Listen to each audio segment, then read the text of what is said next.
Another team of U.S. Marines has been deployed to Haiti to provide additional security at the U.S. Embassy in Port-au-Prince. This development comes as regional leaders are working to help Haitians install a transitional council right now following the resignation of Prime Minister Ariel Henry. But violent gangs that largely control the capital right now say they want to see a seat at the table. They actually want a seat at the table. The council would also appoint an interim leader who would help steer the country towards fresh presidential elections. CBS News Miami's Teri Hornstein joins us now with the challenges that lie ahead. Teri, good morning. Yeah, and good morning. And there are a lot of those challenges. This morning, we are hearing from U.S. Southern Command, who says the U.S. Embassy in Haiti is still open, but operations there are limited, mainly to help out U.S. citizens who are in Haiti right now. But as you can imagine, and as we've been seeing now for weeks, if not months, the situation in Haiti very desperate, leaving Haitians there in fear, and many South Floridians worried about their loved ones. The Prime Minister of Haiti stepping down after mounting pressure from the United States. Secretary of State Antony Blinken met with Caribbean leaders in an emergency meeting Monday. They announced they will help form a special council to pick an interim leader.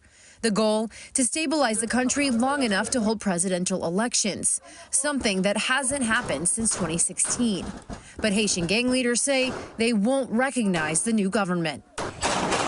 For months, the country has been rocked by gang violence. Their leader, Dimi Barbecue Cherazir, says the country will remain in chaos if the people are left out of the process. We Haitians have to decide who is going to lead the country, he says, and what model of government we want. The turmoil has left nearly 1,200 people dead, 700 more injured. I don't know exactly how much time we have left to have some more foods.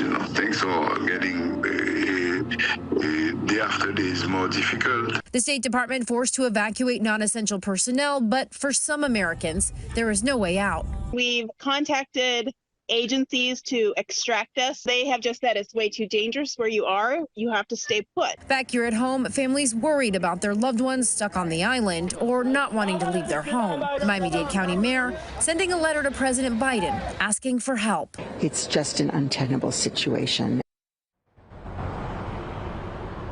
So a lot of questions this morning about what's next for Haiti, and a lot on the minds, as you can imagine, of Haitian Americans, especially the ones here in South Florida because we're so close. So coming up in our next hour of news, we'll talk about the local efforts to help out Haiti. But right now, those efforts are at a standstill. We'll tell you how locals are still pitching in to get that help much needed to the plagued country. This morning, we're live in Miami. Teri Hornstein, CBS News Miami.